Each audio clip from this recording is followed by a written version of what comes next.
morning, folks. Welcome to another session from the Old Wise Asylum. Disaster. I spent 4 days working on this piece for today, and then got to main bit, and I can't find it. So that's gone out the window. So it's been a panic for the last couple of hours, just putting something together. Because I'm totally rubbish. Anyway, never mind. I can't think where I've put the whole guts of the ink. Maybe there's more to know, and we can do it another time. But unfortunately, what I've been prepping can't be done. But we do have some interesting stuff anyway, because I think it's important. People go on, don't they, about the WEF and Klaus Schwab.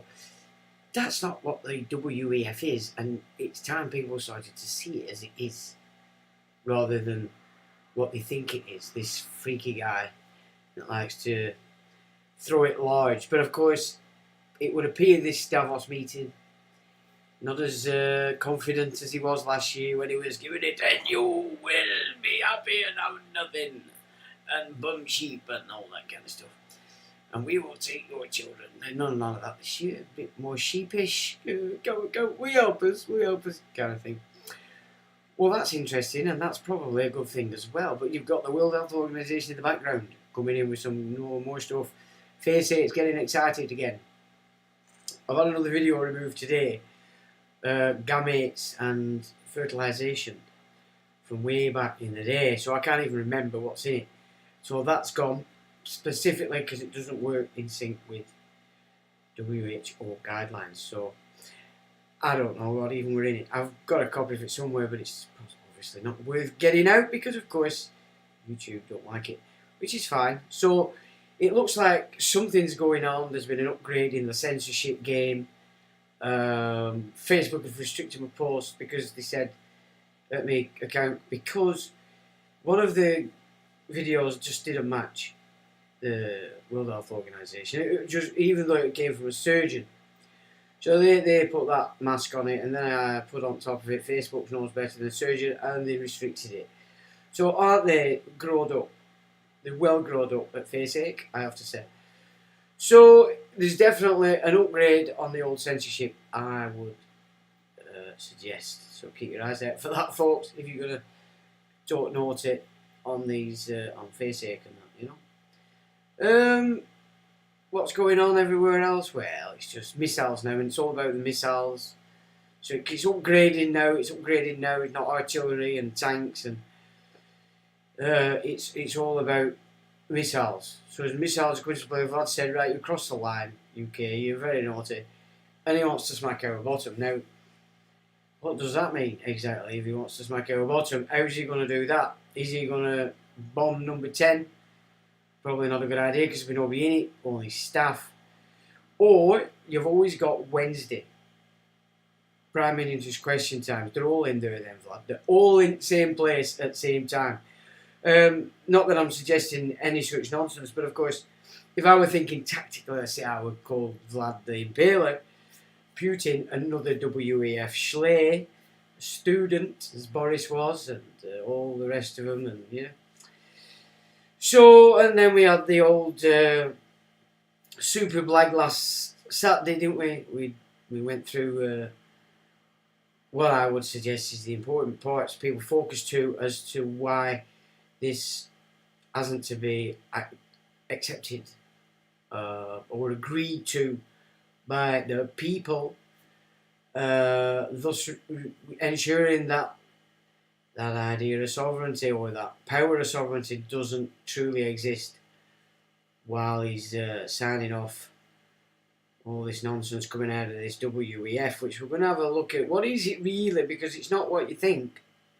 It's just a pantomime, what you're given, just again to see if, you know, to what degree is everybody out there going to accept this absolute nonsense that's being pumped out of every orifice before you get off your knees, kind of thing. I mean, it just gets more and more ridiculous, doesn't it? You know, you've got a dementia president over at Pond. You've got a guy skulking in the background that nobody liked after he'd done his term last time. Trump's actually saying some pretty jolly good stuff, and you know, I have been surprised at the let's just say, his expansion of what he's criticising, where he would never have done so before. Well, so I don't know. Well, let's look at Donald Trump, the character. It maybe what would he do if he's promised the world, given the world, and then had it took from under him? Is he the kind of character that would get exceptionally paid off of that?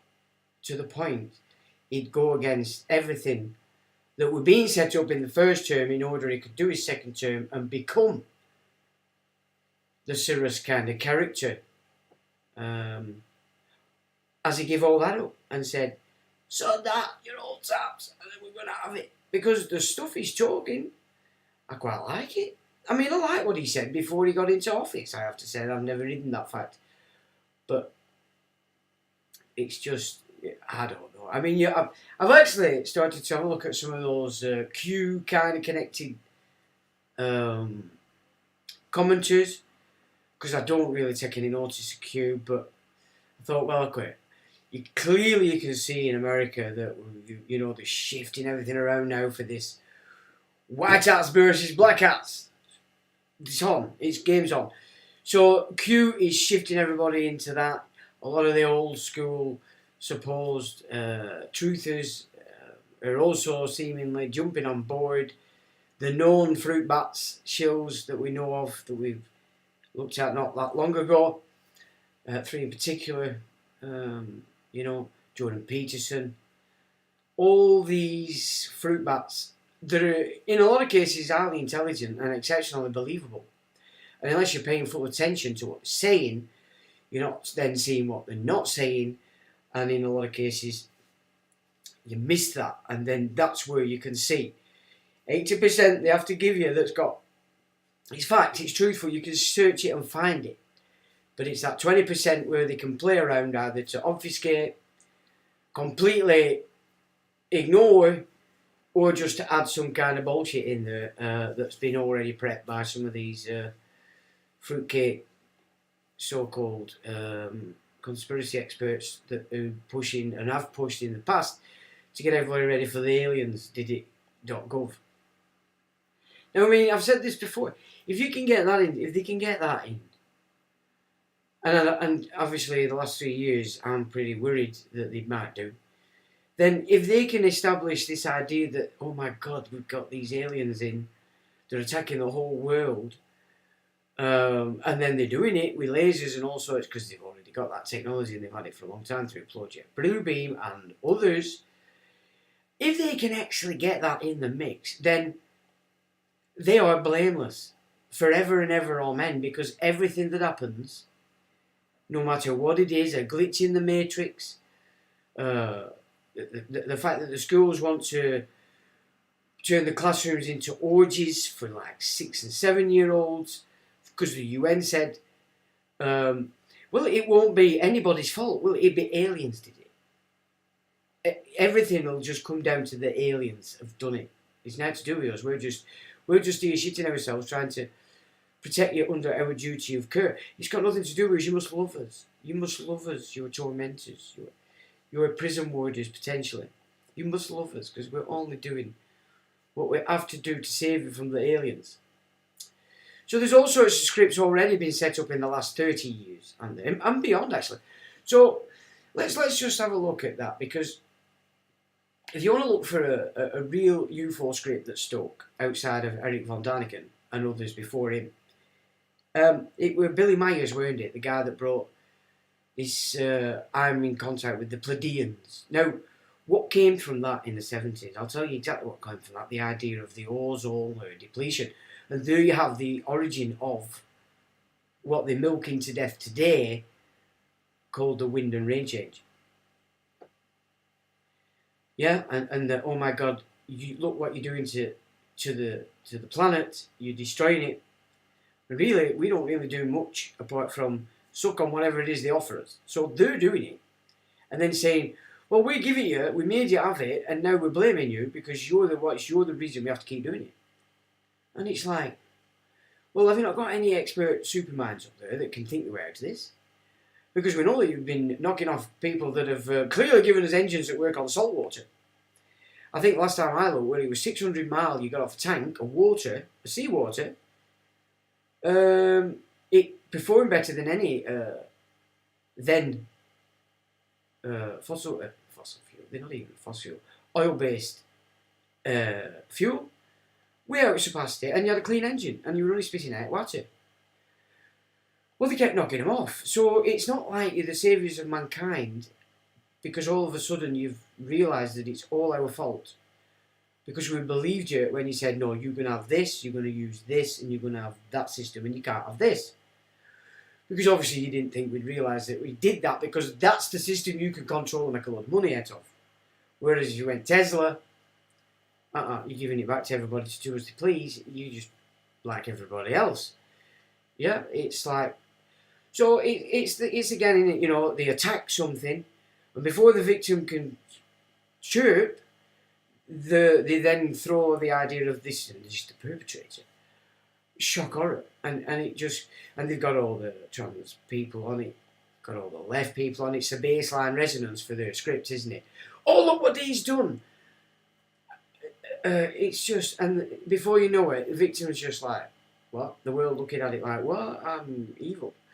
It works, and it's worked for a long time for the old priesthood, and everybody goes on it, don't they? Like, so you have the conversation about, oh, are you being racist? It's like, what are you talking about? We're having a chat here, and you've now just attacked me. And in general terms, they're the ones, you know, shouting about, I'm this, I'm that. What the fuck's it got to do with us? We don't care. Shut the fuck up. Get on with your life. We don't have to care about what you are, but they have this obscene need to tell everybody. Well, because they want to invoke anger, and you talk back to them so they can go, oh my God, I'm a victim. Look what you've done to me, you've attacked me. It's like, we're living in a strange place. So the idea that they might get the aliens in the mix for everybody to, so they can just go, oh, it was us, it was the aliens. It's top secret, quiet. It's quiet, be quiet. You know, it's not out of the mix, because look what they were doing in California. Lasers coming off helicopters. Burning houses down to the ground. Melting cars and the occupants. And then saying, oh, these were forest fires. And then you look at, and all the trees are perfectly green, not even touched. And it's like, well, oh my God, that's not good. They've got laser. But then Iraq, not the first Gulf War, but the Iraq post 9/11, I picked up some interesting videos, maybe 5-6 years ago, where, in fact, I think it may actually have been at the time when these fires in California were being clearly set off with these lasers.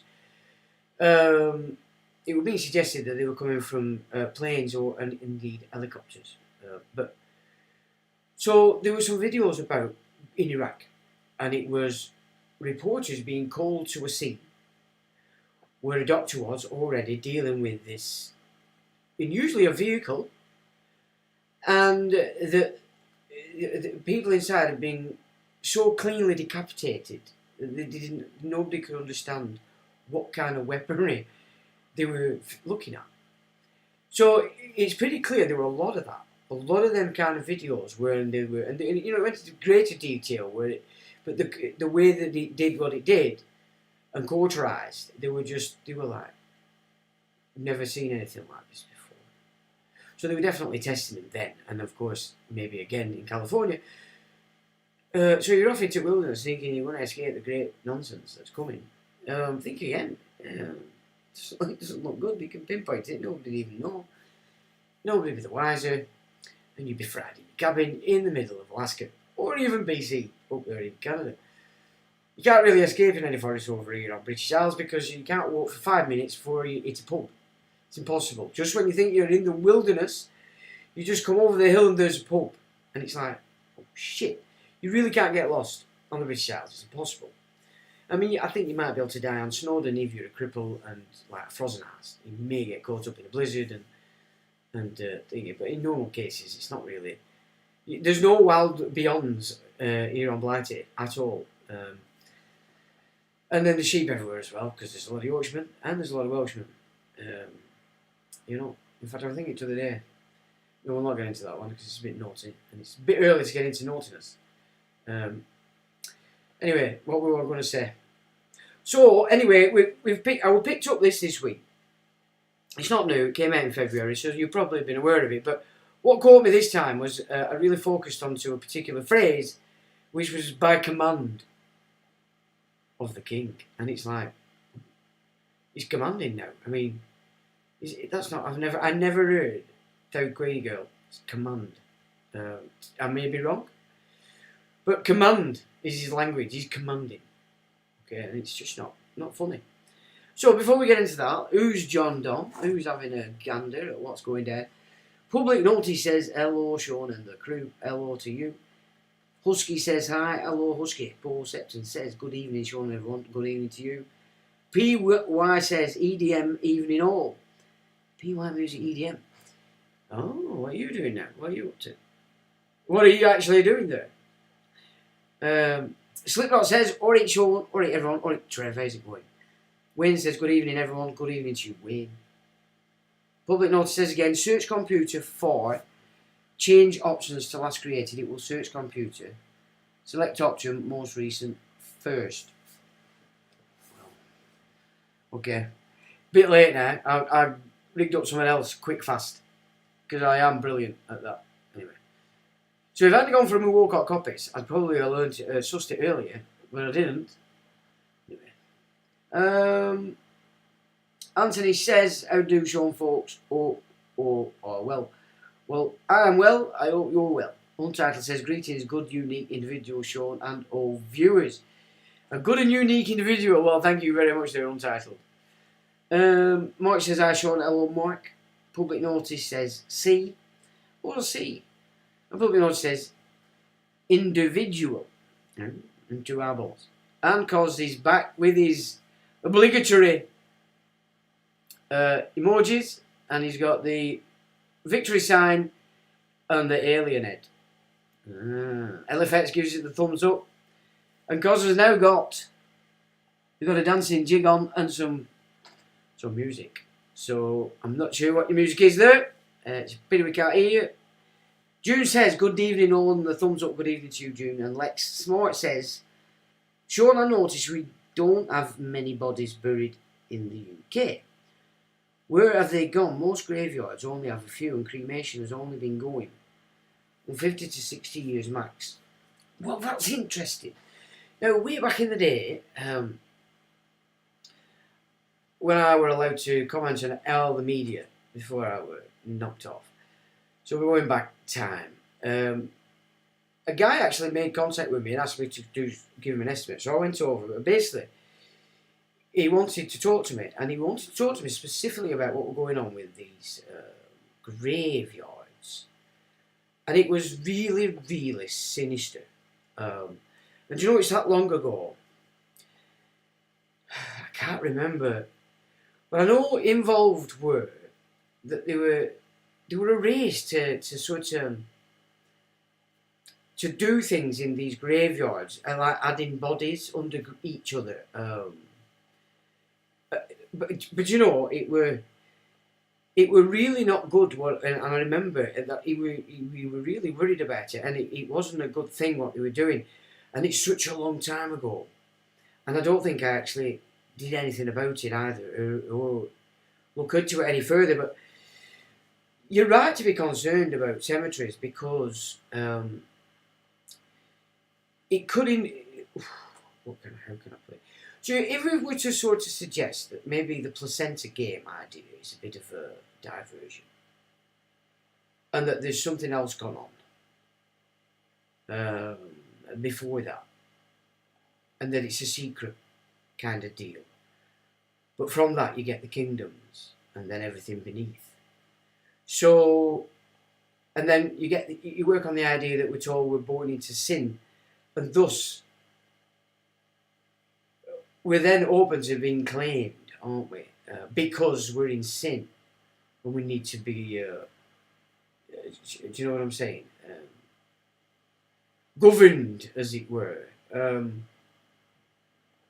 So, if that's the case, and if we're looking for that perpetuity instrument, you know, the eternal thing, I think the graveyards could have something to do with the importance of estates that are relative to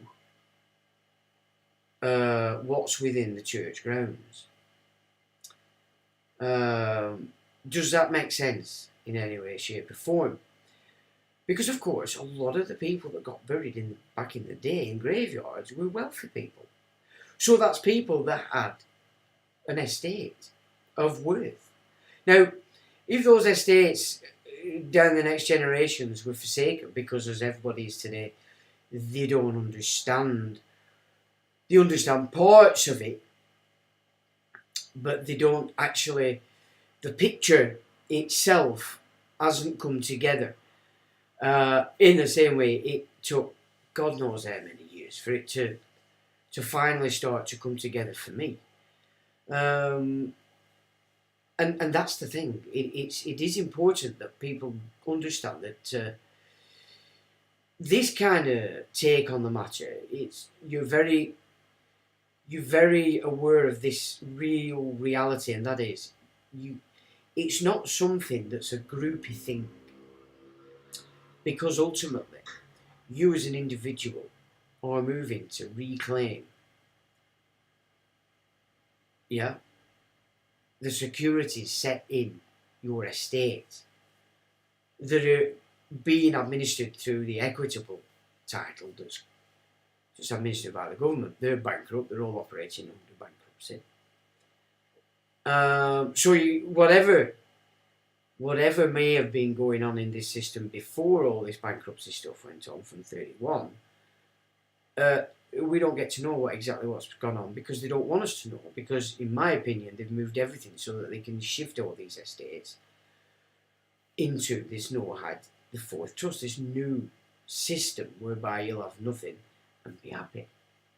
Yeah, you will have nothing and be happy because you won't have a claim to any kind of an idea of estate or therefore equity and land.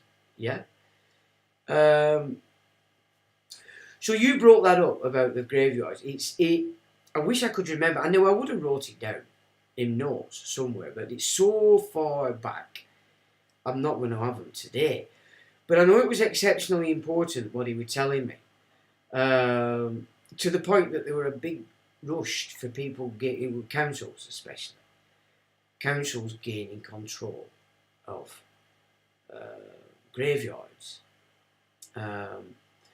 Like they're nicking land now. Like they'll set up something. As long as they've used for some land, they can just nick it. But where it's wrong, that is, if there's an opposition from the public, then they have to stop. But they don't. They ram raid it.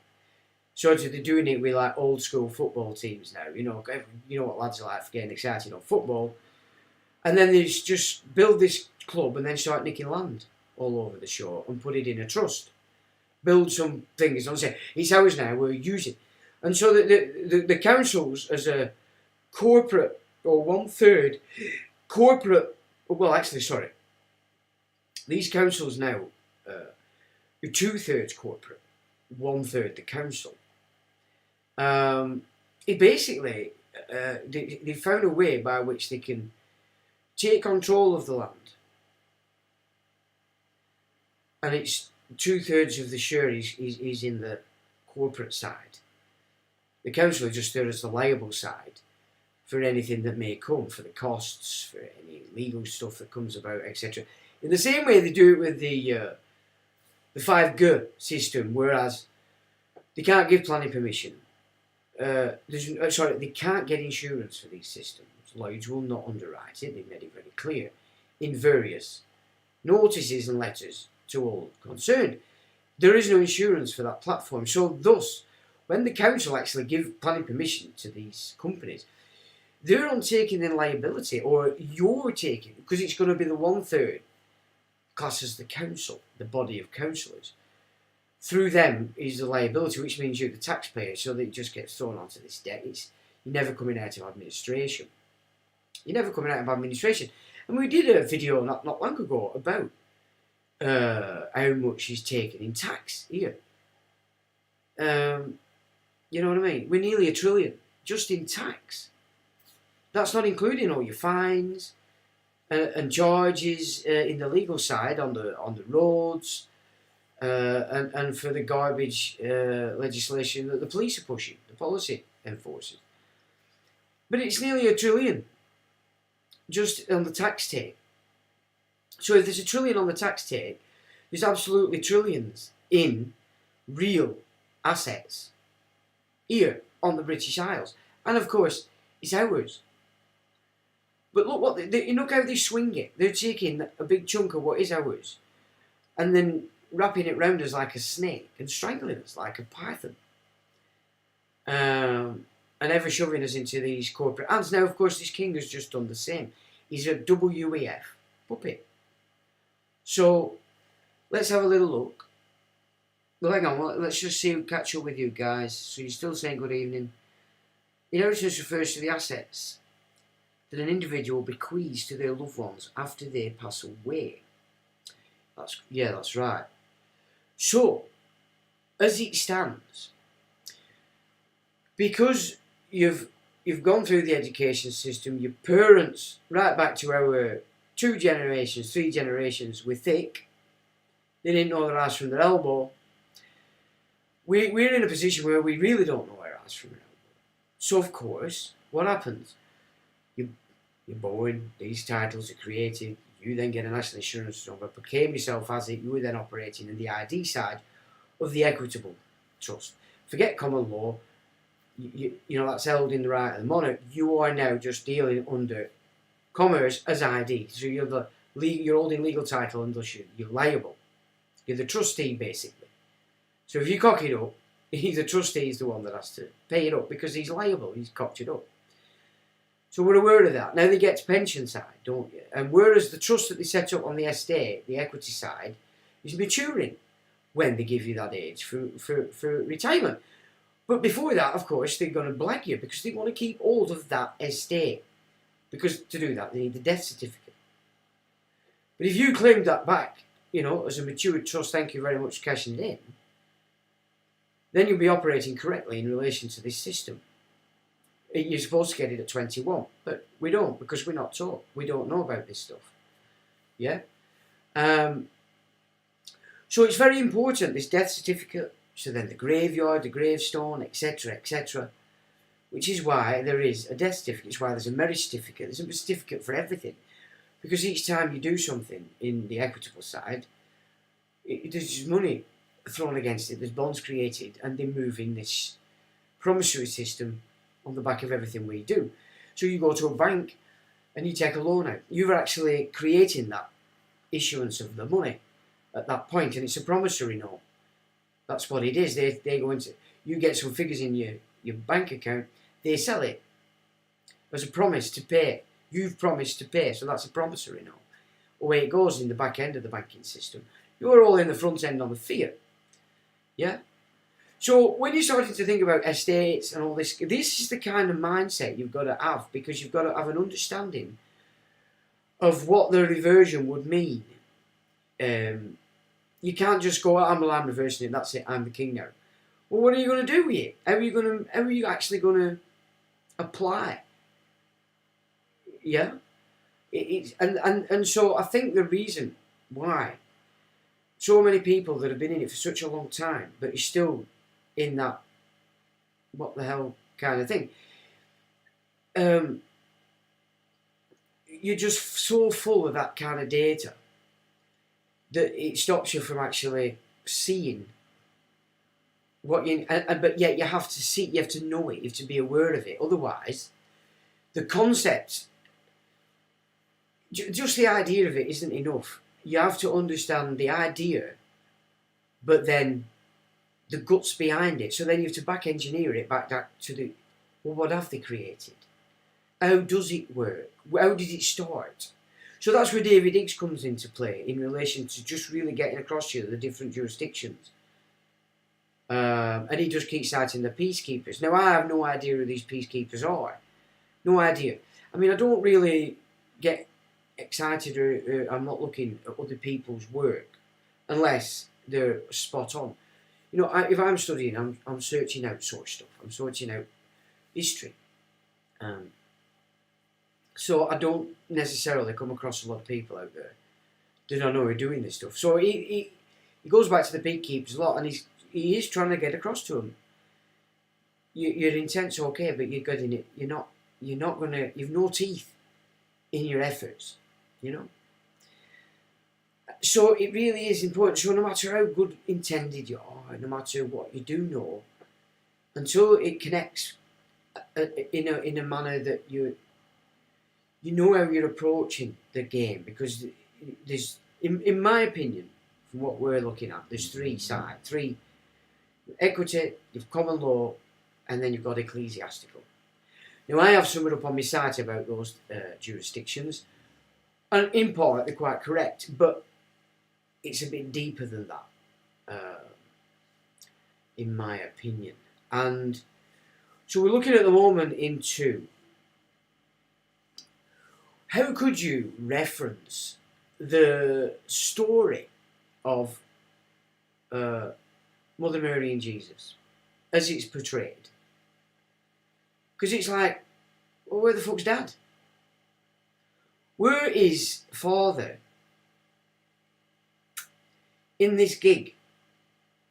He's not there, is he? And we know down here they have an obsession with everything's passed through the female. That's mitochondrial when you get genetic as a genetic passing, but also in the religious side of things. Oh, no, wait a minute. What was I going to say then? Oh, never mind. No, that's gone. But there's something. There's a reason why it's. Yeah, okay, do your bit. Off you go, Dad. Yeah, we don't need you anymore. So, and then. So there's an obsession with virgin, isn't there? Then we looked at that last week from the Satanist perspective, and he presented to us the idea that the whore of Babylon, as religion calls it, is virgin still. Well, it would be something similar to that if this goddess thing is stealing your children, your offspring. So she's collecting. She's a mother, but she's still a virgin. She's not actually doing the deeds in any way, shape. So we're coming at it now at this point for that angle, to try and come to some temporal understanding to how they could have mimicked what may the way it's presented, but in a dastardly, more temporal method. And then of course you're looking at names again, but I'm not going to explore that any further here because we're still exploring it, but it's very interesting. If you're coming from the side of you're looking always for the mimic, so sorting the wheat from the chaff is all about, there's tons of shit out there, and there always has been, and that's for a reason. And then you've got the secret society set in a way that, they're going, come on, we'll give you a bit more. We'll give you a blah, blah, blah. But of course, and by that method, straight away, you've lost autonomy. Whether you like it or not, you've lost autonomy. Because you're going to stop thinking of yourself. You're going to be listening to people you've already accepted as your betters. And they're the ones who are going to help you understand and bring to you what it is you want. So that's your secret society's game. It's totally based on the fact that there's so much shit out there that it's, if you want a little bit more, come and join us, lad. Come and join us, cocker. You don't need to know what we're doing. You just need to know what we tell them. That's all that needs to know, lad. So that's that side of it, isn't it? You see, same your religions are a bit more overt about it. They give you the doctrine and say, and we are the priests, we're the only way through this, blah, blah, blah, blah. So it's all based in that kind of shindig. Now, we're not getting into the rights and wrongs of religion because a lot of people, I'd say, down here, really need religions in the sense to keep some kind of moral code in their existence. So it has its role. But, you've also got to keep in mind that when you create something so huge, then it becomes a powerful thing, which means it becomes a target for people who seek power. And usually the people that seek power do so by dark means. So ultimately the battles for these institutions who are generally in an arena full of nut jobs, full of, you know, extreme people. So, and that's where we are today, isn't it? They're not giving it out, but this system that they've set up, that we know clearly is not treating living man or even the animals as the sort of expected religious doctrinal foundations dictate. None of them are they, let's be fair. So something's gone seriously wrong there. But back to the estates, there is something very important in relation to these graveyards. And I wish I could remember, and I can't, but it was very serious.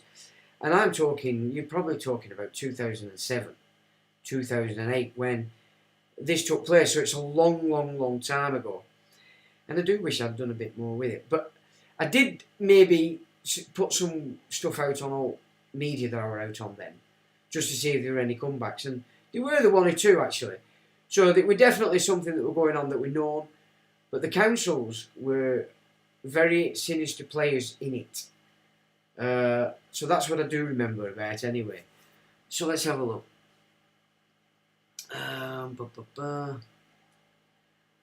Sorry you're late, says Mew. No problem, Mew. Sup, Mew, says Mew. Which estate we are claiming the marriage name or the maiden name? Well, you're right to exactly point that out, because let's consider it in these terms. We're offered up the patriarch system, the surname, the male, the father. And yet that's the very name that's the equitable side, isn't it? So we know that they class that as dead. So is that just the temporal pretense, and that we think we're doing the right thing, and that it is really about taking command of just the patriarchal or surname, when in fact, let's consider it's mother, virgin, mother, child. And I'm talking about as a mimic, because this is what they do. They like to mimic the creation and twist it up. So is the maiden name not the first thing that's took and used? Is that not the prime trust? And that because it's hidden, continued by the church, held by the church, we know that it did it and it's done it for a long time because graveyards. Is that not the eternal Holy Ghost kind of jig, where Virgin Mother of all everybody? I don't know. So we're sort of looking at it in that kind of, to see if it bears fruit. But I have to say, it's moving in a direction that we probably wouldn't have expected it to, but it is. So that's probably something for the future for us to discuss as we see and understand a little bit more.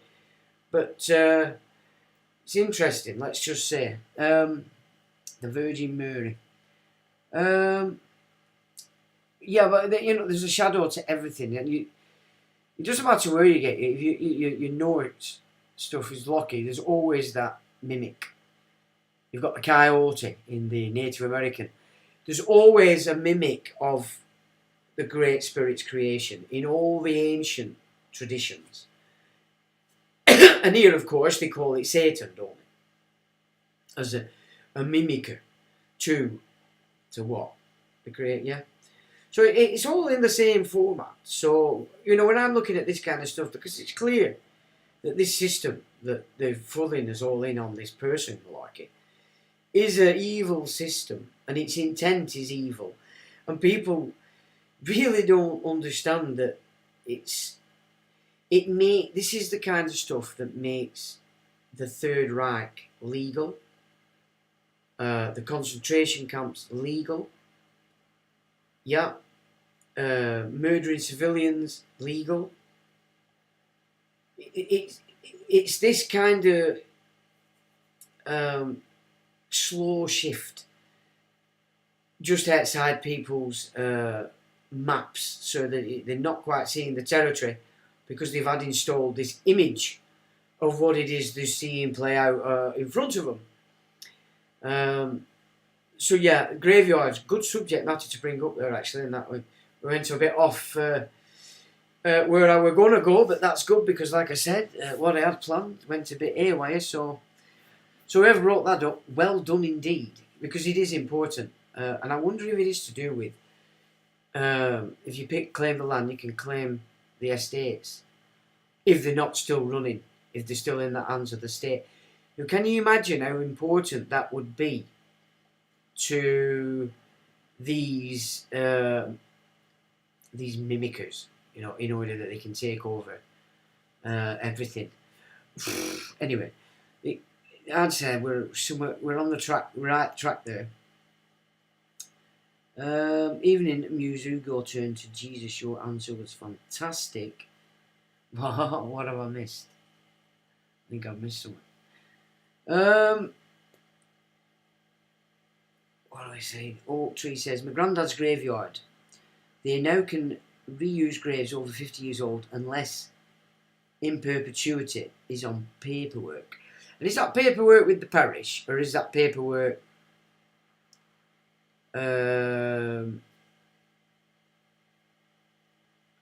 with the registrar? Where's the purpose? Now that's interesting as well, isn't it? Because specifically saying, using the term in perpetuity. Is that interesting, or what? Is that what, so you take your estate, is that what kind of, if you were creating a deed, you would be setting it off in perpetuity to hand down to your offspring, and that thus you get out of the equity system that they set up, wouldn't you? That's very interesting, that they use the term in perpetuity. So it would be interesting to know if that term is used by the religious side or the temporal side. Very interesting. Untitled said, fertilisation versus conception. Research. Yeah, conception. Yeah. Again, with these words, again, it's really important that if this kind of stuff interests you, then just what is put there, and then 2 words, fertilisation and conception. First, before you mess around with them, is define them words so you know exactly what you're playing with. Yeah? So yeah, good point there, Untitled. Mew says, it used to be 99 years, then you could move a grave. A mate of mine bought a church 35 years ago. Alright, what's the crack with that? We might be able to give us a bit of data. And he might not even know he can claim estates if they're still under estate and no longer in the hands of any inherited family members. Might be worth a look there, Moo. You might be sitting on a gold mine. So, Untapped says a concept isn't real. Who created the concept? And the term con is in there as well, isn't it? So I'd be looking for breaking that word up as to con and sept. What does sept? What's the etymology of sept? Because you can guarantee way back it has a plethora of meanings. So when they put these 2 words together, then you can start to see their wizardry. And it's important because once you see their wizardry in their words, then if you're responding, you can then, if you want, make it clear you've seen through the little spazzing. And they're looking for that kind of stuff. Have you seen? Does this guy know what he's doing? Because if you're looking to take the settlership of your estate back how it should be, then this is the way you have to think. You can't just go in there and start wrecking it. You wouldn't get through the gateways, would you? Here we go. LL says, evening, Sean. Good evening to you, sir. On the day of conception, you are cast. Cast. Cos says, It's the fuzz. The fuzz? Oh, we've got 3 fuzzers. The fuzz. Anthony Musgrove says, Mute, I do have the occasional moment. Also, Mute's coming out with some good stuff. No, Anthony's coming out with some good stuff. Suck me old mucker, he says. Okay, I'm missing some here. Where are we? Lex says, I don't think I would like to die in the UK. Really, like, once you're dead, mate, you've gone. What the hell do you care? I mean, if you really care about what, you know, your flesh and blood gives you down here, in accordance with Genesis 1, then you'll be spending, if not first half of your life, at least your retirement, to understanding this knowledge. Then you've got something to pass on, haven't you? And if you've done it all first, it doesn't matter how you die. In the arms of your favourite prostitute, yeah, separate beds for your wife, however, it doesn't matter. If you've done all the graft first and your estate is now in your hands, and you're creating it as a perpetuity instrument and passing, you're right. You teach your kids, and then you've got to obviously teach your... We've been uneducated to this. The only way out for it is to start again, which means if you take this on, you have to cancel your life because you have to learn what you need to learn so you can pass it on to your offspring.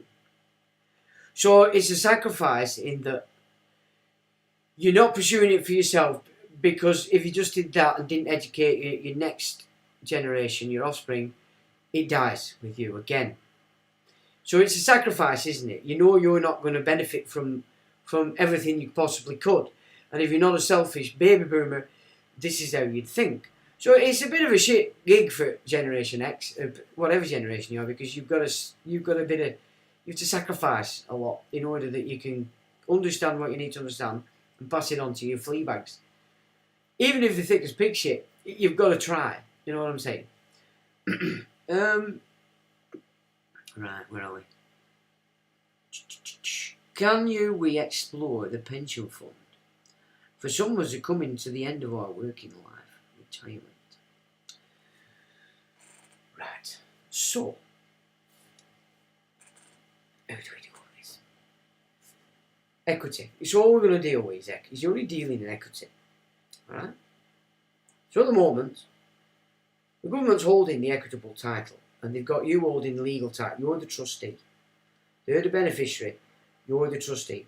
If it was not so, you'd wreck your estate in 5 minutes. Well, actually, that's not correct, because whatever they do in equity, it cannot affect the true estate that's held in trust, which is your land right by the monarch. But in equity, while you are existing in this manner as the trustee, nothing that goes on in equity is there to benefit you. It's there to benefit the government.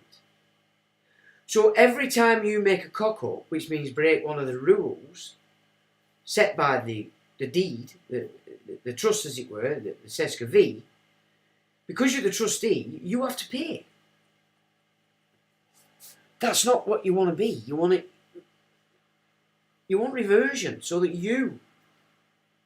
But, and this is the big but, for all the years I've done pissing against the wind, the problem was, it's because of my ignorance, then leading frustration.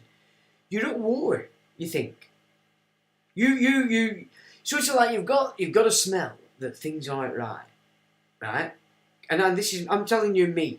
When I reminisce about my own stupidity for all them years, thinking but then you have to think you know what you're doing, otherwise you wouldn't turn it to action and do it and then get knocked out, which is what happened quite a lot. You know what I mean? You're always losing something, or you're getting shafted. But it was your fault, for being thick. But so you're doing it from the wrong angle. You're doing it wrong. It's like you're attacking. It's mine. I'm going to attack you.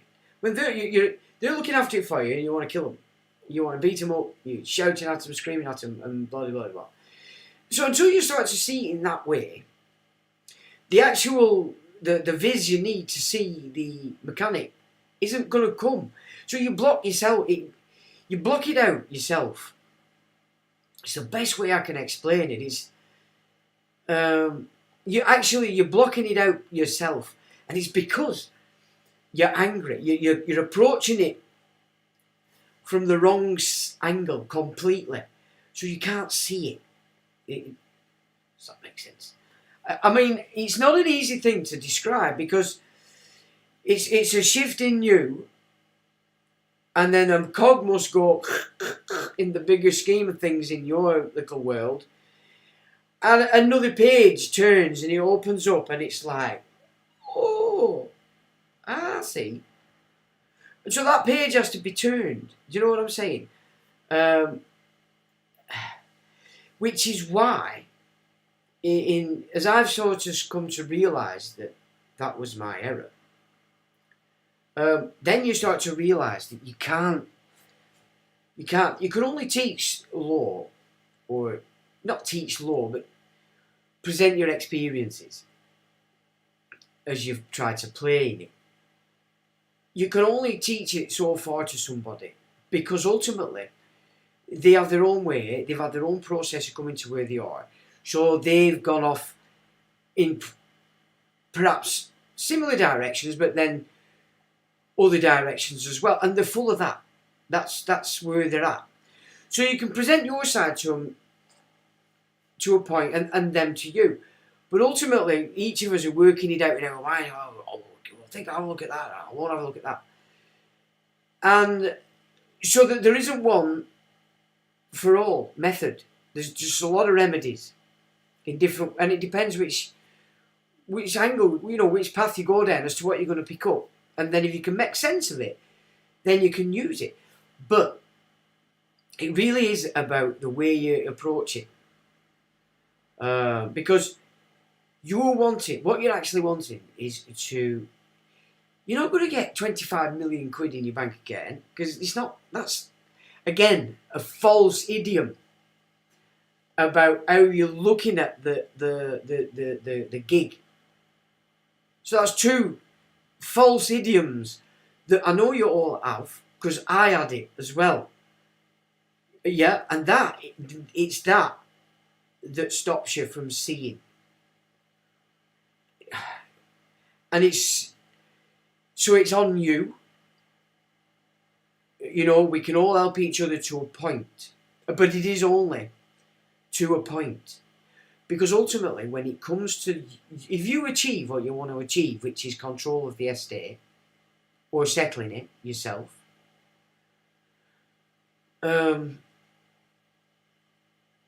that's what you have to change, because you could make such a mess.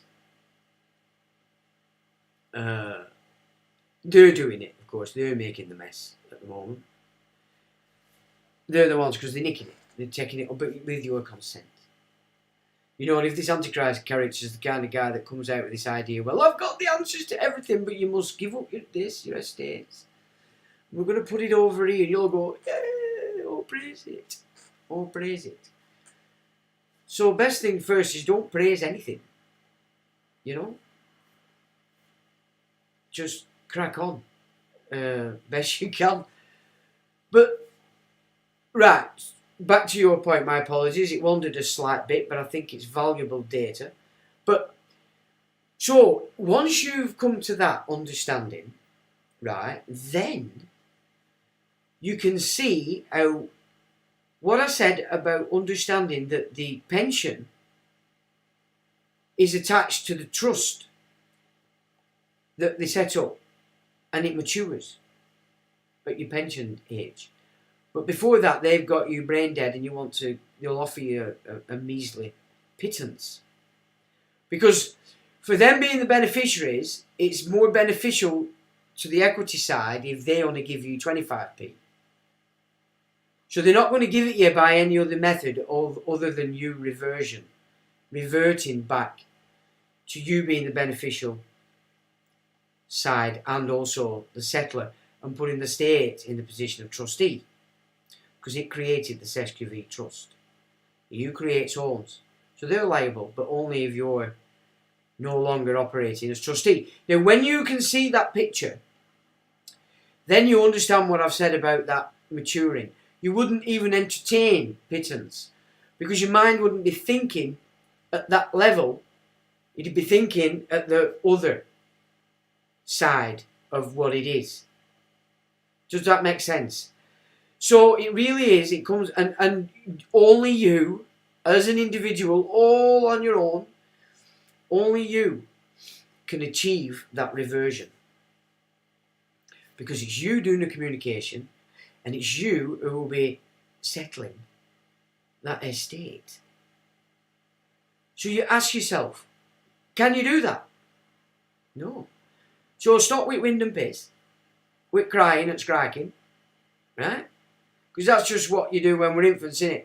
Strike and scream and it's fucking hard work, this growing up, you know. I'm telling you now. It's bloody hard work. Whoever said you growed up when you're 18 is a dick. That were a blag, that, and blag. Trust me. So that's basically what it is. You've got to get out of that. The way you're approaching it.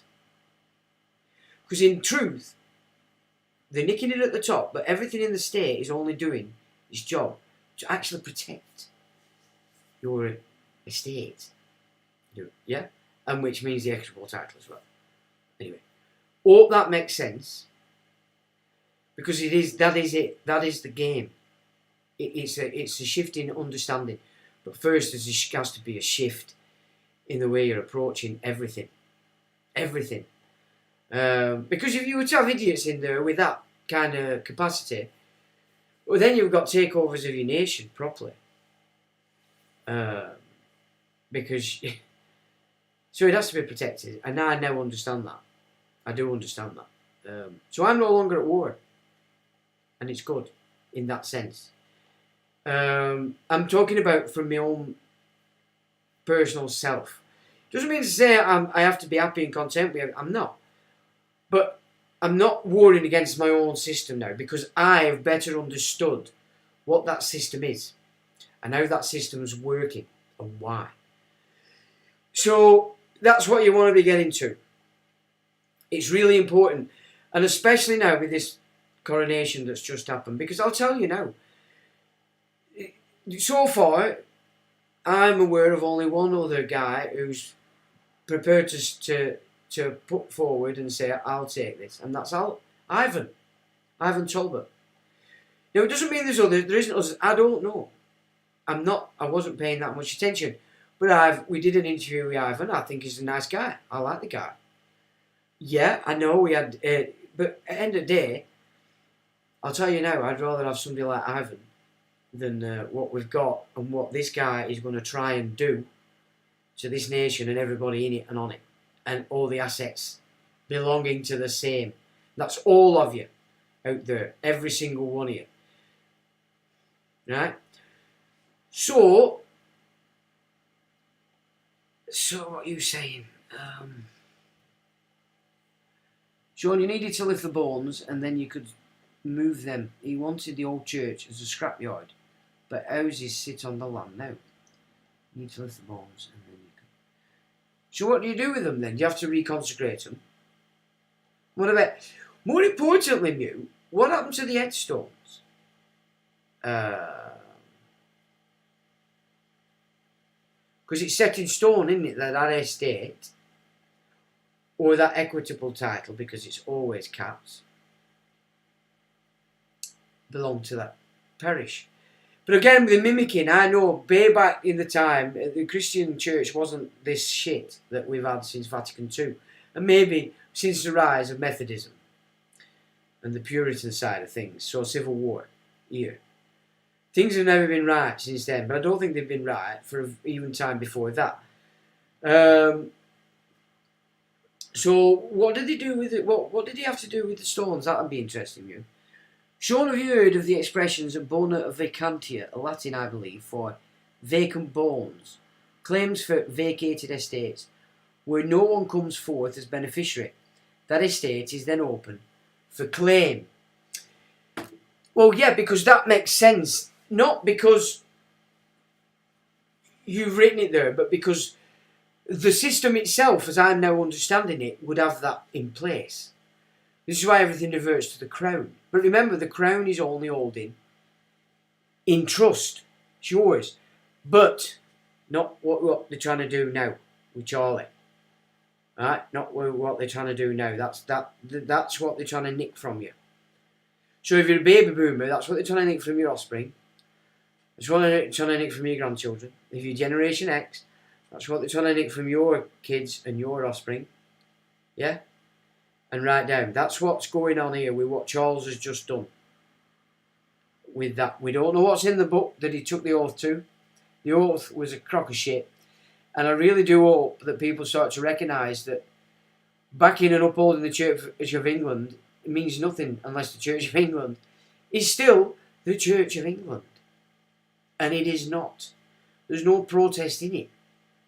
The biggest protest the Church of England has had for the last 600 years. You know what I'm saying? Well, 500 years. Let's not be too greedy. Yeah, so anyway. Well, maybe Cromwell were a bit of a protester anyway. He went in with army light, but he turned out to be a twat, so. Why would people want paper with ink on it? Because if you want to play the game, right, that's your token. If you want to play Monopoly, you can't play it if you don't want to be the boot of the car, can you? You can't. If you don't want one of them, you can't play Monopoly. When you do take on that token, you're on the board. And you can buy things, but with their money. Can't you?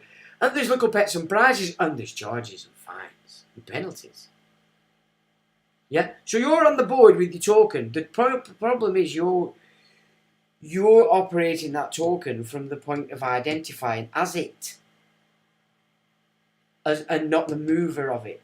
And because you're doing that, the state has had to step in and be the mover of it. There's no choice. Does that make sense to you? Yeah? Otherwise it just falls apart. Nations die. And new ones rise. We don't want this new one that they're trying to show on us, I'll tell them. Let us know how your outcome is, please. So that's somebody to somebody, that's untitled somebody. There we go. Are the headstones, says Martin, not repatriated with the bones? Well, I thought there had to be, unless it's got so far down pan now that nobody cares. They're doing what they want with them. They might be making snuff with him or something. You know what I mean? With bones, I don't know. Who knows what these folk do? Repatriated with the bones. Well, I thought that, Martin. I thought they had to be moved to consecrated ground if you were actually going to move them out of the thing. So maybe again it's changed again. I don't know. So Slipknot says just outside Macclesfield there was church and graveyard. It's now converted into a house and garden. Right. Well, we do know they built on them. They did it. It's all Native American stuff. Didn't they? They do it on purpose. And then you got all your horror films, didn't you? Because a lot of them were based on spooks and ghouls. Because your house was built on an old Native American burial site. Because of course that's, they're still really in touch with ancestor and what ancestor's all about. Our religions have come in between that, so you don't have any connection with your ancestors except through the machine. Mark says, I'm trying to learn the maxims, or should I say getting familiar with Latin. Right, maxims have no power or stake in the equity side.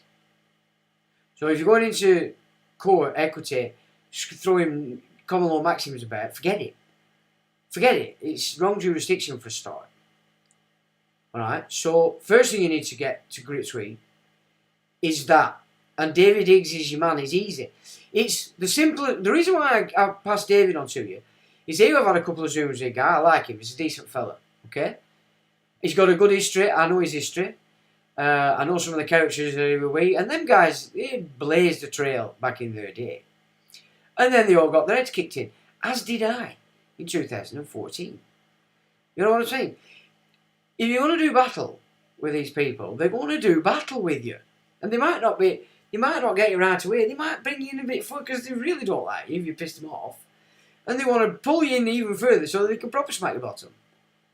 Now, if you're going to cry your eyeballs out and have a fit and an hissy fit like I used to do, and put it all over my website, so, oh, the one who done to me is disgusting, and then you start to stop doing that because you think, well, fuck it, I am at war, so let's crack on. So I did stop doing that after quite a while. But no, it's you've made a move on the board. If we're on the chessboard now, and then you might get whacked. It's not a big deal. Crack on. You've still got the rest of your players. You've still got token. So these guys are running around giving up the token. It's like, what have you done? You've given up the very thing that gives you the right to play on the game. Albeit you're in the wrong place, but if you're a good boy and you obey everything, you're alright. Now, I've never been a guy that obeys anything. Now, I'm alone to myself, and I always have been. So it was important that I was always self-employed and smart, because otherwise, you don't like to do what you're told, no matter who it is. You can run into, because there's a lot of people out there that think they can tell you what to do. And they can't. Well, I made it clear, no, you can't do that. I'm not interested. No, shut up and go away. But that's just me. I am very naughty. But I don't give a shit, But I'm now behaving myself because I've come to realise that in attacking the state like it's very naughty, it's so ridiculous. You might as well kick your car, put a big dent in it, and it's a Ferrari, and then kick the shit out of your child. That's how ridiculous it is, and how ridiculous I've been and was, and I'm happy to say it, because you know what? Now I've gone through that spitting dummy out, kicking on, and now I'm here, and it's good, so I can laugh at myself now at that, because I've done some stupid things. Shooting from the old hip and getting cross and excited. Because I really believed they were evil and they were the spawn of Satan and they were out to kill me and get me. Well, yeah, when I did that for long enough, I actually reached that point where, yeah, they were actually after teaching me lessons because... Anyway, that's my little digress over. Where are we? So, we need to know a bit more about these graveyards, guys. Anybody out there wants to do some research on the... Let's come back to it, because there is some... I know it's important stuff. We might be able to have another load of Johnny-come-latelys. Where are we? Latin's very important. It is indeed. Mew says, long time ago, don't know about the headstones. They were all flags. Flat, not upright. Sean, yes. Reinterment of bones. Right, well, the flags is a new one on me. Not upright, yeah, sure, yeah. Reinterment of bones. Pubino says, it. Okay.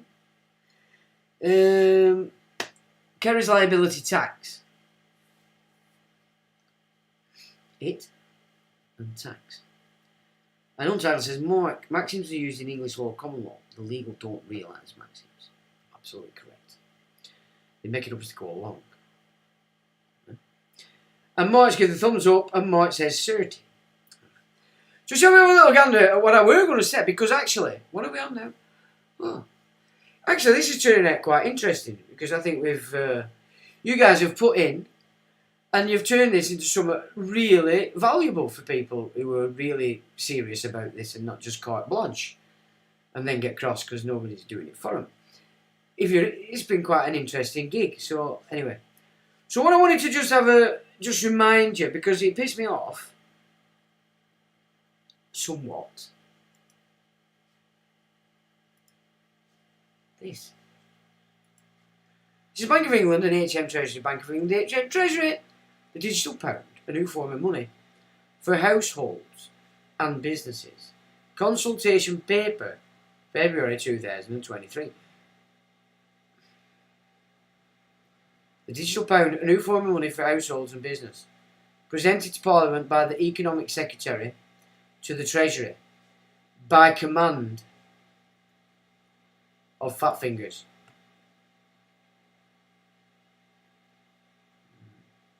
Now I thought that were a bit obtuse, and it got me excited. And this was February.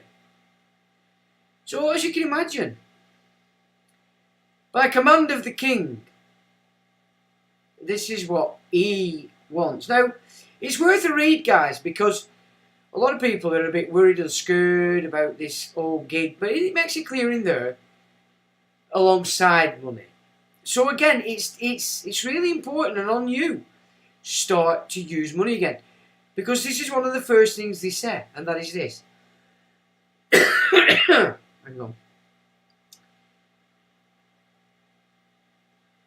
The way we use money in the United Kingdom is changing, bringing fresh opportunities and new considerations for public policy. Banknotes issued by the Bank of England are being used less frequently by households and businesses. Did you see? So they're building this entirely on you following up through on what they set through in the last 3 years. Yeah, they made it so you had to use it. You got comfy because you're born idle and you're still doing it. And now, Fat Fingers wants to sideline this in. Right? Got to see it in this way, chaps. Digital pound. Now we've gone through some more exciting stuff, I think. So we're not, but obviously I'll put it. I'm gonna have to put it up on my website, I think, because I can't. Oh no, I can. There's a link here. I can take it to the link, so I can do that. But right, this is what I really want to talk about, because I know for younger generations they haven't got a clue who Henry Kissinger is. Well, Henry Kissinger is cited as being responsible, or even perhaps the most genocidal whisperer ever to have existed in our known history. Meaning, he holds such a high position of power that anybody who he so-called advises know full well it's not advice, it's you will fucking do this. And they had plenty of examples of insanity to pull these people into order. So that Henry Kissinger is actually what you might call, I'd say, the mover and shaker for the Committee of 300. So he's pretty much above everything that we see as what we accept as our systems, politics, even monarchs. Yeah, this guy's way above all that. So that's how you've got to look at this guy. You know, and everywhere there's ever been a genocide, either this guy or Lord Peter Carrington, who was his sidekick for many a year, and through that relationship Kissinger fully controlled Thatcher, who corporatised the British Isles, our domestic system. Yeah. This guy is so important, it's beyond belief in relation to carrying out the will of the Committee of 300. So, Kissinger Associates Inc. Is a New York-based city-based international consulting firm owned and managed by Henry Kissinger. Their president is Jamie Missick. The company describes itself as providing strategic advisory and advocacy services to a select group of multinational companies. The firm provides advice regarding special projects, assists its clients to identify strategic partners and investment opportunities, and advises clients on government relations throughout the world. Kissinger-McClarty Associates. Kissinger-McClarty Associates is a member of the Council on the Americas. The membership directory provides the following on the company. Kissinger Associates is and its affiliate, Kissinger-McClarty Associates, provides strategic advisory and advocacy services to a select group of US and multinational companies. The firms provide high-level intervention regarding special projects, assist their clients to identify strategic partners and investment opportunities, and advise clients on government relations throughout the world. KAI was founded in 1982 by former Secretary of State Henry Kissinger. In 1999, former Clinton Chief of Staff and Special Envoy for the Americas, Thomas F. McClarty, joined KAI as Vice Chairman and established a Washington office of KAI known as Kissinger McClarty Associates KMA. The firm does not, however, lobby the United States government or engage in conduct that would require us to register as a foreign agent under US law, nor do we accept fees from foreign governments. Kissinger Associates teams up with APCO Worldwide. In October 2004, Kissinger Associates and APCO Worldwide announced that they had formed a strategic alliance. Our grasp of core policy and regulatory issues in numerous countries, combined with APCO's extensive public affairs experience, will result in well-rounded thinking about our clients' challenges. I am confident that this kind of thinking will produce very exciting and productive results for the corporations we both serve. The media statement announcing the alliance cited Kissinger stating, "In today's global marketplace, the needs of multinational organizations are more complicated than ever. These needs are inevitably shaped by the diverse regulatory, political and public opinion landscapes in these countries. This alliance will create a team whose ability to understand and affect these environments will be second to none." Kissinger stated in the media release, the announcement stated that Alan R. Batkin and J. Stapleton Roy will be especially active in the alliance. Batkin, a former investment banker, is a leader in international business who serves on the boards and executive committees of a number of think tanks and publicly traded companies. Roy is a former ambassador to Singapore, Indonesia and the People's Republic of China, who also served as Assistant Secretary of State for Intelligence and Research. It's stated. Okay? So let's just have a look at what's APCO.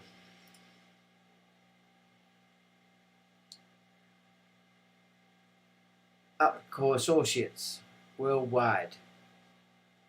Arnold and Porter, Marjorie Krause, Grey Communications, WPP Group, Martin Sorrell, Task, Stephen J. Malloy, SEP, S. Fred Singer, Creations for Tobacco Industry.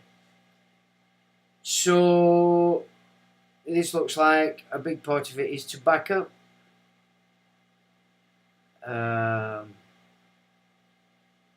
So again, we'll put this up, but that's big. What else do we have? Think tanks, that one of these particular guys. Alright, no, sorry, that's just describing think tanks, my apologies. Now, this is a really shit list because there's none of them on it that should be. Lord Peter Carrington was his right-hand man for a long time.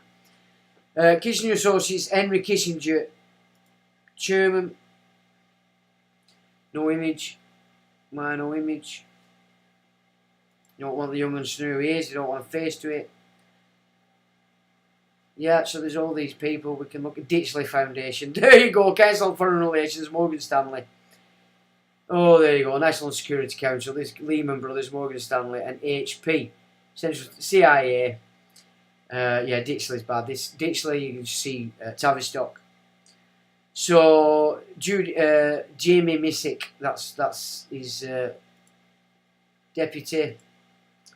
Sorry, he's the president, chairman, is Kissinger. Lawrence S. Eagleberger, former president. Alan R. Batkin. PEC, Israel Economic Corps, Arama, Defined Strategy Fund, Lehman Brothers, Geared Fund, International Rescue Committee, Eaton Park Capital Management. Oh, this guy's a big boy. University of Rochester, Merrill Lynch, Kissinger Associates, Infinity Broadcasting, Millennium Promise, Inter-American Dialogue, blah blah blah, and Vice Chair Bill Richardson. Democratic, or is a Democrat?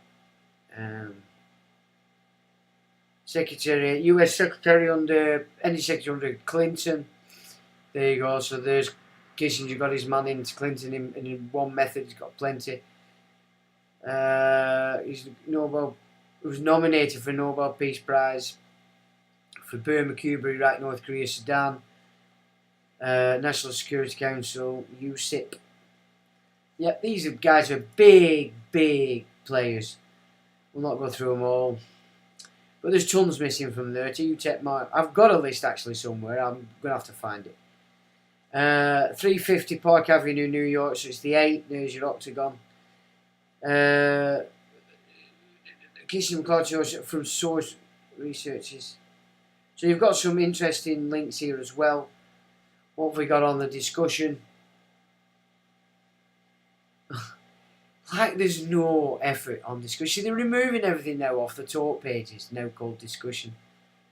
The young ones today are going to be so limited in what they know about who, what, where and when. They've no idea.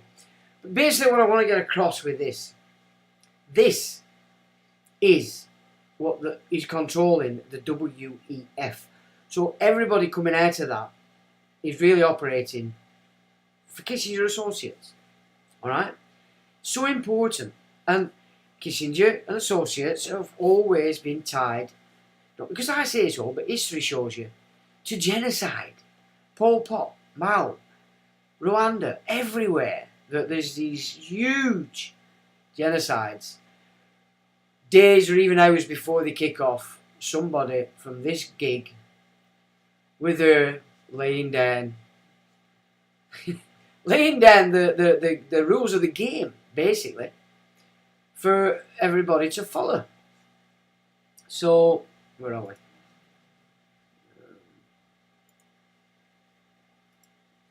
So that's what, it's important that, you know, people start to see who is Henry Kissinger. What is Kissinger Associates? Because even Henry Kissinger now is that old. It's more important that you understand what the Kissinger Associates is. Because that's behind the WEF. The WEF is operating in exact accordance to the rules dished out. Bilderberg's another one. Kissinger, so involved at command level. All these big, you know, the round table groups, all these big old British imperial elite groups that wield massive power, massive, all under, I would suggest, I'd say that Kissinger is probably the fixer and mover for the Committee of 300, which means everything else beneath the Committee of 300 is a mere puppet. And, you know, Dr. John Coleman, if you're interested in understanding the Committee of 300, just seek out Dr. John Coleman. He's written books, there's PDFs all online. It's on my website. If you just put Dr. John Coleman in the search bar on top of my website, you will come up with a plethora of books and data and all sorts. So where are we here?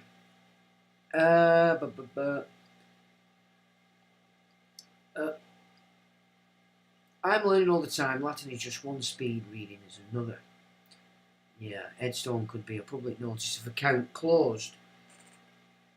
I'm not sure that they close the account, do they? They pass it through.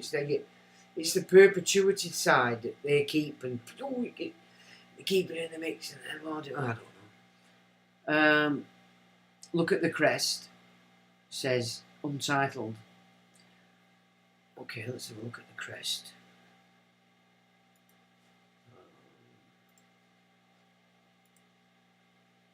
The crest.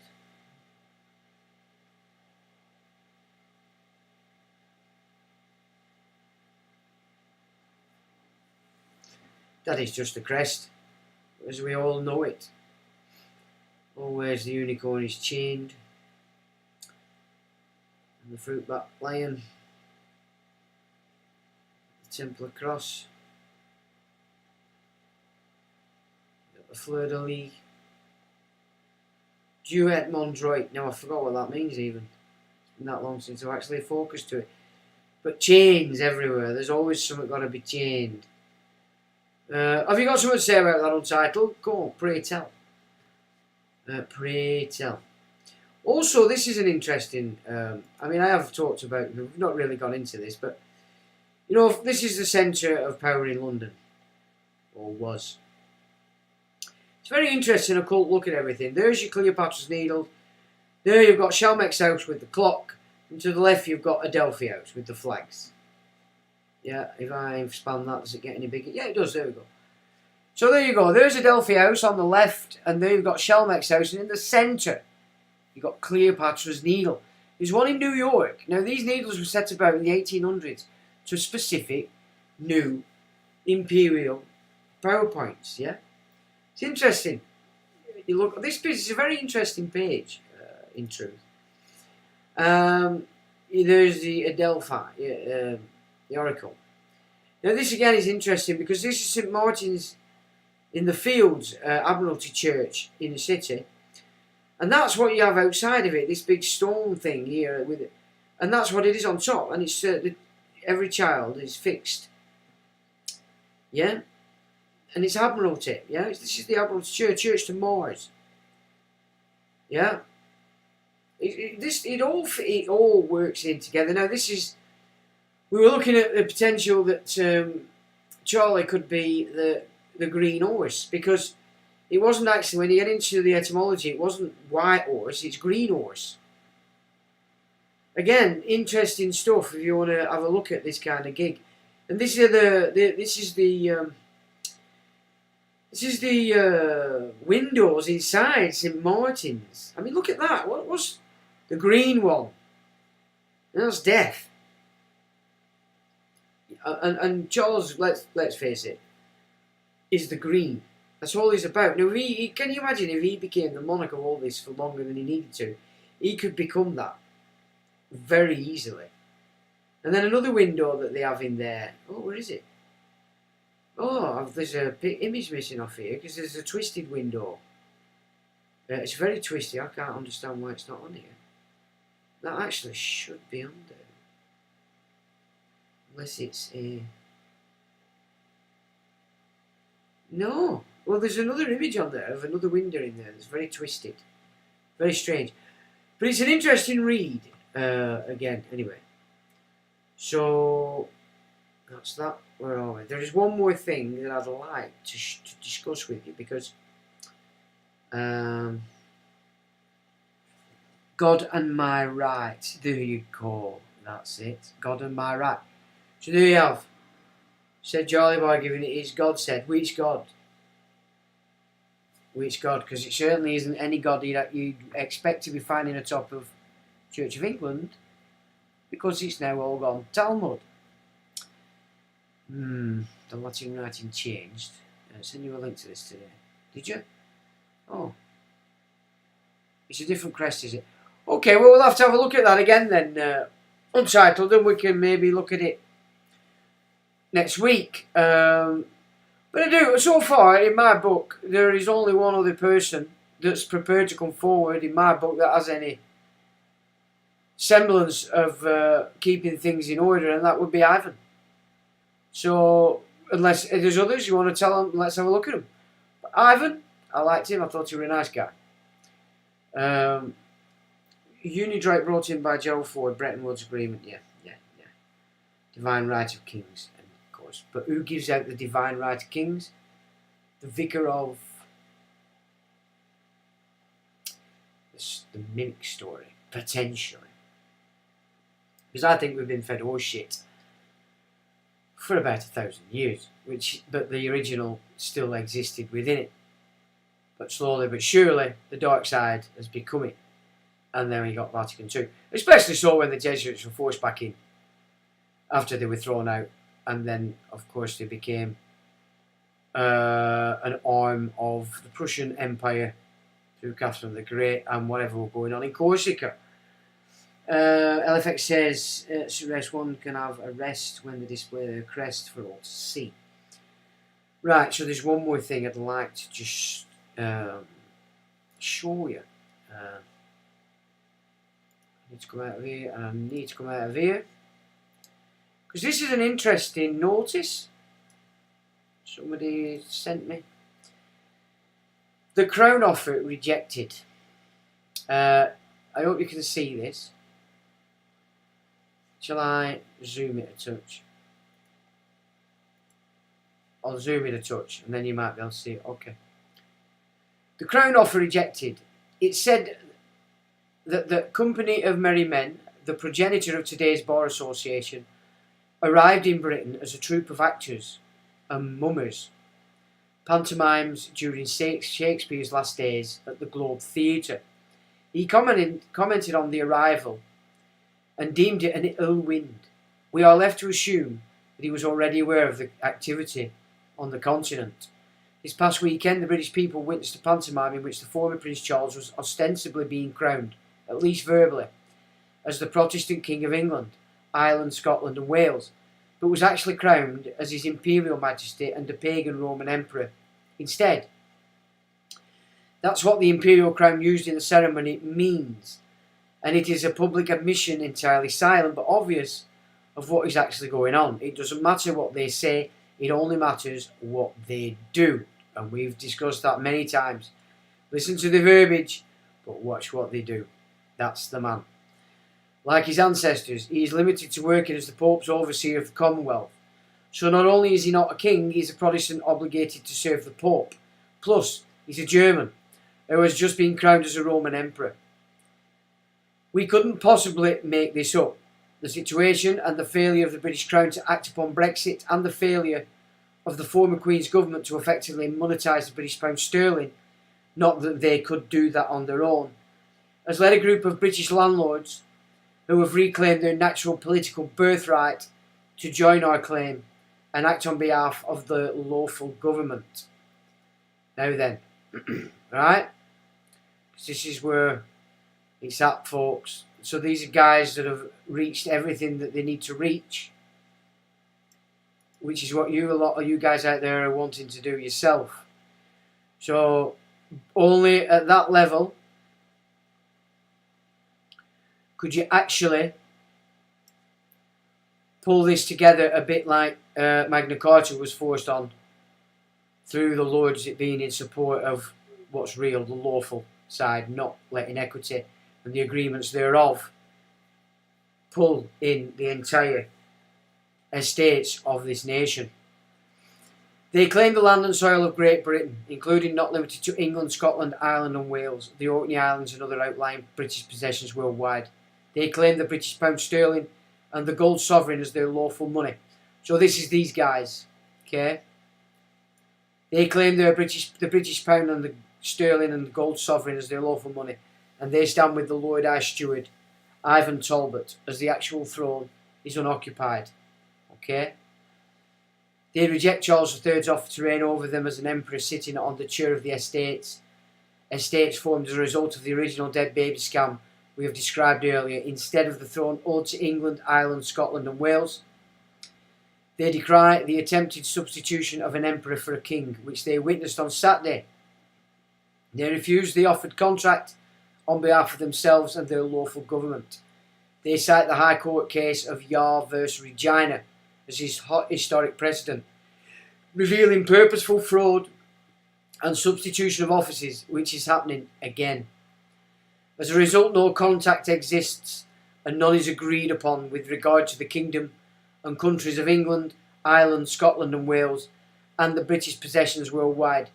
In the interim and until the actual throne is occupied, the land and soil jurisdictions will be administered by the traditional lawful government under the guidance of the Lord High Steward. Whatever administration is provided by Charles III, acting as the comptroller of municipal corporations, must be regarded as a private subcontractor arrangement with the Pope and the City of Rome. Further confirmation of this deliberate action will be forthcoming. They simply ask that Cardinal Mamberti and the Vatican Chancery Court and the Archbishop of Canterbury be fully informed that the Imperial Crown offer has been rejected, and so notice is hereby served to the principals and the agents. We regret it has come to this, but the defence of the British homeland against legalised usurpation against the constitutional monarchy by foreign municipal corporations must be objected to both privately and in public. And that's issued by Anna Maria Ratzinger, fiduciary, United States of America, in care of Box 520994, Big Lake, Alaska 99652. I like that. So there, a public declaration again of the Crown offer. Oh, wait a minute. Done it again, haven't I? I'm so thick. Oh, it's not done it. That's why. Oh, no, it has done it. God, I'm thick. Right, I have to do this. Oh, I always miss that transition on this when I'm doing it onto thingy. Who wants to see my ugly face when I'm reading like that? I do apologise, guys. you should have texted me actually. Somebody and just said, "Oh, you dick." So there it is. So at least you can see it. So it's been publicly spoken and it's now publicly published again. The Crown offer rejected. Okay. Well, there we go. What a beautiful weekend we've had, have we not? I'm pretty sure we've all enjoyed that bit of sunshine we've had. The first taste of our summer. Lovely. Right, any more comments of note that we need to look at? You can't see it. Yeah, my apologies, guys. Yeah, I know. Shit. Ske et skie debit aquapranta in juru. Okay. New pitch. Sean is really getting the hang of this. It's always that last what way. It's when I move to something called display scene and I forget to transition it. Because I'm fucking fantastic and amazing. LFX, a little bit more of that. Valentine's Law Dictionary definitions: to know and to be bound to know. To know and to be bound to know are equivalent in law. But ignorance of the law is not an excuse. But no knowledge of the law is. Or no knowledge of the event. It's different. So that's another one for you to ponder. And of course it's that time again. Oh, it's a shorter one than usual. Well, that's it. Unless anybody's got anything else you'd like to have a look at. No? Mind you, there's quite a delay in this, so I'll have to give you a bit. I think it's about a minute. Ivan Talbot, I'm sure, would have been the rightful Lord High Steward at some point awaiting his claim to the throne being verified. Well, you know, nice guy. Okay, we might have had some differences, but what's that got to do with it? What we've got right now is a continuance of something that's been going on for quite a long time. And it's about time we quashed it and said the big fat no. You don't have the sovereignty of the people. You are not the monarch. You have no power here, pal.